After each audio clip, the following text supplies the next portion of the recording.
Welcome to How to Pronounce. In today's video, we'll be focusing on a new word that you might find challenging or intriguing. So without further ado, let's dive into today's word, Otorrinolaringólogo.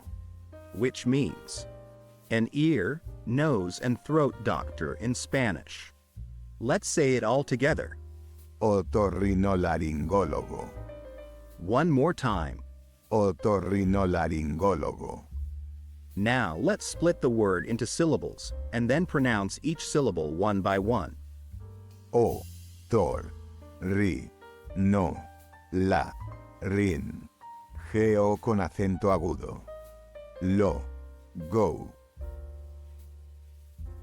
Thank you for joining us on this adventure in pronunciation.